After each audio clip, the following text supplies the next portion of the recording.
दिल्ली में रोज 40 cases divorce के लिए दर्ज होते हैं, मुंबई में 50।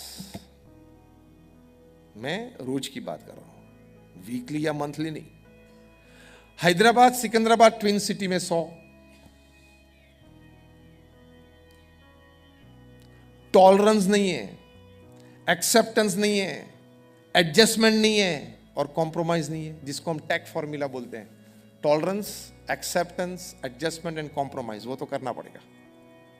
Made for each other couple होते हैं, marriage are made in heaven but lived on earth. हम बोलते हैं कि marriages are made in heaven, लेकिन they are lived on earth. पांव यहां रखते हैं जमीन पे। तो made for each other couple होते हैं, उसमें भी 70-30 का रेशियो होता है। 70% सब गुड़ी गुड़ी चलता है, 30% तो कॉम्प्रोमाइज करना ही पड़ेगा। और आश्चर्य की बात तो यह है कि जो मुंबई में 50 केस डिवोर्स के लिए रोज दर्ज होते हैं, वहां बांद्रा में फैमिली कोर्ट में, उनमें से 5% केस 60 साल की उम्र या 60 से ऊपर की उम्र हो, वे लोग दर्ज करते हैं। अरे भाई, 25 साल की उम्र में शादी हुई थी, अब 60 हुए, 35 साल चल गए, अब 10 की बात है, संभाल ले। 70-80 में तो किसी एक का तो पूरा हो जाएगा, 2 में से। अब बात है 10 की, तो संभाल ले, चला ले। और इससे भी बड़ी आश्चर्य की बात, जो 60 साल के होते हैं, 60 साल के ऊपर के होते हैं, वो जो डिवोर्स के लिए केस दर्ज करवाते हैं, उसमें जो प्रथम 10 कारण है डिवोर्स के, उसमें से एक कारण ये है, फैन की स्पीड। बेडरूम में फैन की स्पीड, वो one of the top 10 reasons of divorce. 60 साल की ऊपर वाले में। मुझे 5 पे ठीक लगता है, तो स्पाउस बोलेगा या बोलेगी मुझे तो 2 पे चाहिए। अरे भाई, 2 पे चाहिए तो बेड के नीचे चली जाए, चला जाए, चली जाए, व्हाटएवर। या और एक ब्लैंकेट अपने पे डाल दे। दूसरा बड़ा कारण पता है, divorce at the age of 60 और 60 प्लस का प्रथम 10 में से एक दूसरा कारण, my husband has lost the sense of dressing good. पति देव में से पति बन गए, और फिर पति 60 साल की उम्र में पत्नी को पता चलता है कि मेरे हस्बैंड को अच्छी ड्रेसिंग सेंस नहीं है। वो 60 और 60 ऊपर के वाले कपड़े पहन लेते हैं ना दिन में, वो भी बड़ी बात होती है। 50, 55, 60 के बाद लुक्स की बात आती है क्या? फिर एक दूसरे को समझ लिया, एक दूसरे के सहारे बन गए पति पत्नी, एक दूसरे की अच्छी बड़ी कंपनी बन गई, एक दूसरे को समझ लिया, एक दूसरे के सपोर्ट बन गए। सपोर्ट, कंपनी, टुगेदरनेस की एक स्ट्रेंथ, वो बड़ी बात होती है ना 55-60 में। लुक्स की कोई बात ही नहीं होती, फिर भी केस दर्ज होते हैं और डिवोर्स होते हैं। ये क्या है? सभी बात आपने एक बार अगर सुन ली है ना, काम में आएगी, काम में आएगी। तो ये रिश्तेदारी में ये प्रश्न है। मुझे कई बार मन में एक प्रश्न उठता था, कई साल पहले की बात है, कि ये जो रिलेशनशिप है उसमें इतना लंबा नाम क्यों है? Mother in law, daughter in law, इतना लंबा नाम क्यों है? कुछ छोटा नाम किसी को नहीं मिला क्या? अंकल बोलते हैं, चाचा बोलते हैं, ऐसे छोटा नाम नहीं मिला क्या? Mother dash in dash law, daughter dash in dash law. फिर लंबे समय तक सोचा, फिर पता चला कि ये रिश्तेदारी नेचुरली लॉ की तरफ जाती है, इसलिए इन लॉ। फिर सोचा मदर बनती है मदर इन लॉ, फादर बनते हैं फादर इन लॉ, सन बनता है सन इन लॉ, डॉटर बनती है डॉटर इन लॉ। कभी वाइफ इन लॉ नहीं बनती। क्यों? She is the law.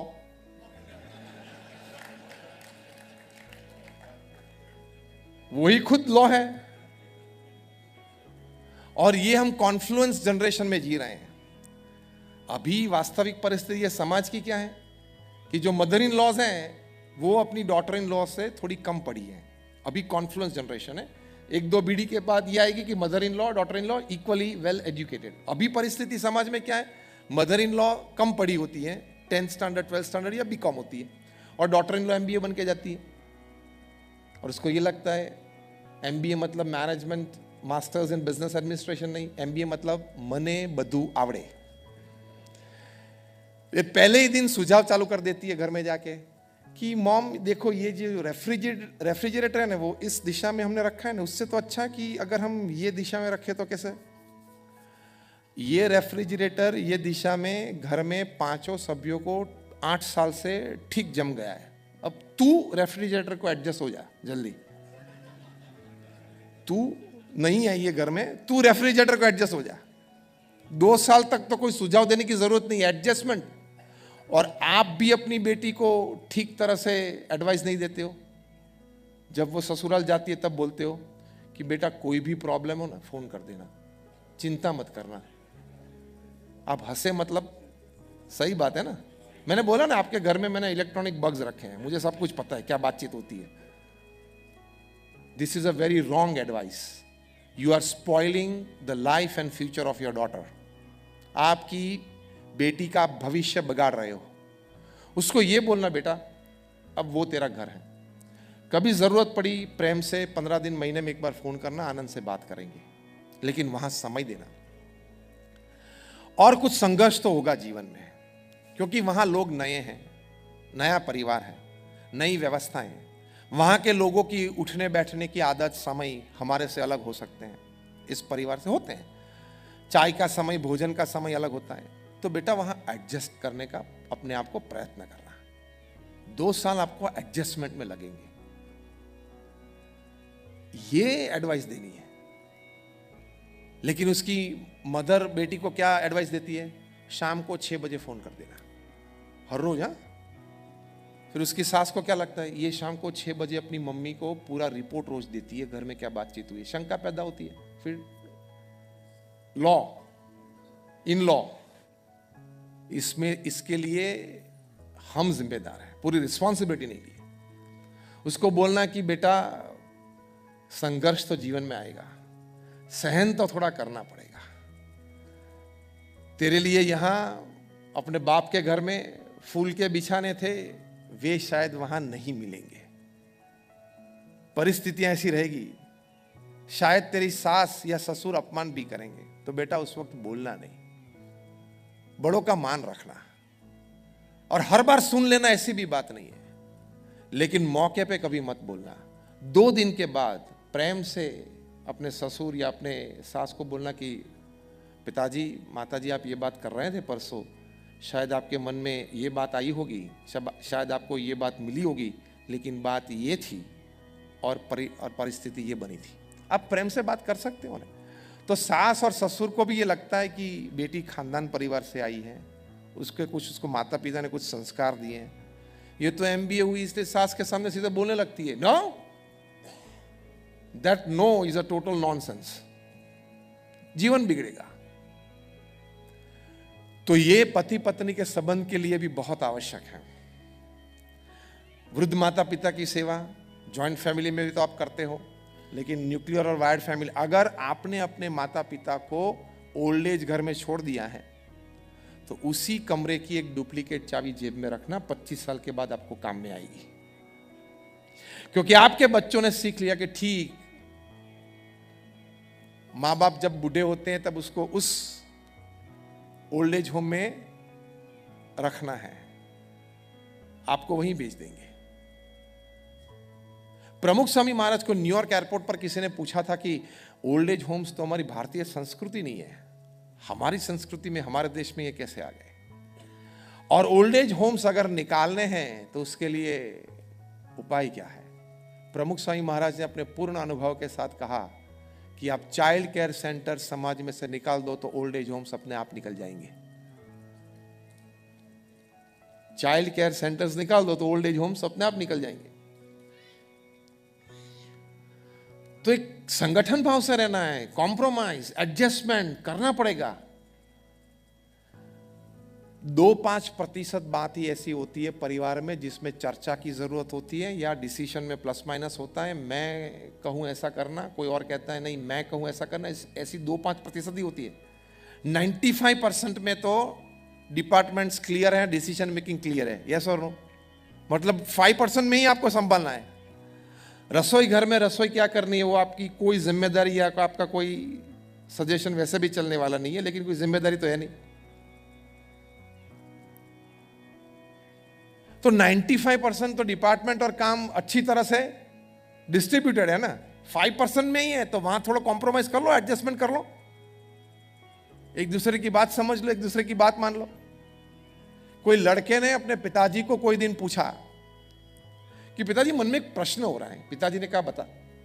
उसने कहा कि त्रेता युग में भगवान राम ने अपने पिताजी का वचन माना तो वे महान हो गए, लेकिन सतयुग में प्रहलाद ने अपने पिता का वचन नहीं माना, फिर भी वो महान हो गए। तो पिताजी आप मुझे बताएं, मुझे आपके वचन का पालन करना है कि नहीं? महान तो मुझे भी बनना है। भगवान राम ने अपने पिताजी का वचन माना था तो महान बन गए, पूजनीय बन गए। प्रहलाद ने नहीं माना तो भी बड़े बन गए, पूजनीय बन गए। तो अब मुझे क्या करना है वो दिक्कत है। किसी लड़के ने अपने बाप को पूछा, प्रश्न कैसा है, जोरदार है ना, तो मैं क्या करूं? लड़के ने पूछा पिताजी को, मुझे आपके वचन मानना है या नहीं मानना है? पिताजी ने बहुत अच्छा उत्तर दिया कि बेटे त्रेता युग की बात अलग है, सतयुग की बात अलग है, ये कलयुग चल रहा है। ये कलयुग में आपको या मुझे, जिनको भी महान बनना है, हम दोनों को अपनी मम्मी की बात सुननी होगी, तेरी मम्मी की बात सुननी होगी, उनके वचन का पालन करना पड़ेगा। एडजस्टमेंट। और सबसे बड़ी बात है जबान पे लगाम। वहां से ही सब बात बिगड़ती है। जबान पे लगाम नहीं होती, वहां से सब बात बिगड़ती है, परिवार में और व्यवसाय में, दोनों जगह पे। कोई भाई साहब एक बार मतलब मॉर्निंग वॉक के लिए पार्क में गए। उनके फैमिली डॉक्टर भी वहाँ मिल गए। फैमिली डॉक्टर एक हफ्ते से बाहर थे, तो एक हफ्ते के बाद ही मिले। रोज तो मॉर्निंग वॉक में साथ में ही रहते थे। एक हफ्ते के बाद मिले तो सीधा ही प्रश्न पूछ लिया कि हाउ इज योर हेडेक, क्योंकि वो हेडेक मतलब कुछ होगा उसको प्रश्न और एक तकलीफ होगी और वही डॉक्टर ट्रीट करते होंगे। तो डॉक्टर ने पूछा कि हाउ इज योर हेडेक, तो ये भाई साहब ने उत्तर किया कि she has gone to her parents. पूछा था क्या आपका सिर दर्द कैसा है, तो उत्तर क्या दिया, वो अपने मायके गई है। जबान पे लगाम नहीं रखोगे तो तकलीफ आएगी।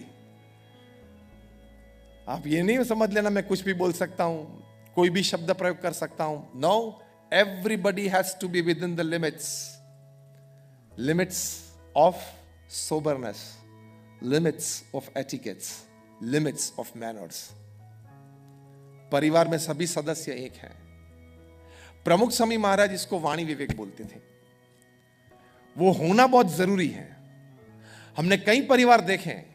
सूरत में एक बहुत बड़ा परिवार है, एसआर के ग्रुप, श्री रामकृष्ण डायमंड्स। उनके मालिक है गोविंद भाई पटेल, मतलब गोविंद भाई धोड़किया। 8 से 10 हजार करोड़ का टर्नओवर है उनका साल का।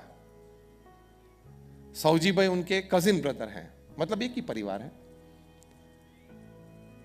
गोविंद भाई धोड़किया के परिवार में हम उनके पूरे परिवार के साथ कई बार बैठे हैं। उनके युवा या तरुण या छोटे बच्चों, इन सभी के जीवन में जो संस्कार है, गोविंद भाई धोड़किया अपने परिवार में छोटे से छोटे बच्चे को भी मान दे के बुलाते हैं। कभी तू नहीं किया, आप। 6 महीने का लड़का हो उसको भी मानवाचक रूप में बुलाते हैं। क्या संस्कार है। ये तो मैंने आपको एक छोटी सी, एक परिवार की एक छोटी सी बात की। तो ऐसे समृद्ध परिवार में, जैसे मैंने गोविंद भाई धोड़किया की बात की, ऐसे बड़े परिवारों में इस प्रकार के संस्कार और खानदानी है। यू रिस्पेक्ट, तो आपको रिस्पेक्ट मिलेगा। मैं परिवार का सबसे बड़ा हूं, मुझे सबको रिस्पेक्ट अगर मैं दूं ना दूं, लेकिन सबको मुझे तो रिस्पेक्ट देना ही है। ये एटीट्यूड के साथ मत जीना। जब आप हेड ऑफ द फैमिली बनते हो ना, तब आप परिवार के प्रथम सर्वेंट भी बनते हो। जैसे प्रेसिडेंट होते हैं देश के प्रथम नागरिक हैं, उसी तरह आप जब परिवार के मुखिया बनते हो तब आप परिवार के प्रथम सेवक भी बनते हो। सबकी जिम्मेदारी आपके सर पे आ गई है। तो सिर्फ चिल्लाना नहीं, ये तू ये कर दे, तू वो कर दे, तू ये कर दे, नहीं, हम साथ में रह के ये करेंगे। पारिवारिक भाव, ये भगवान पे श्रद्धा, सत्शास्त्रों में श्रद्धा, पवित्र जीवन जितना भी आपका ज्यादा रहेगा, ये सब विचार आपको दृढ़ होंगे।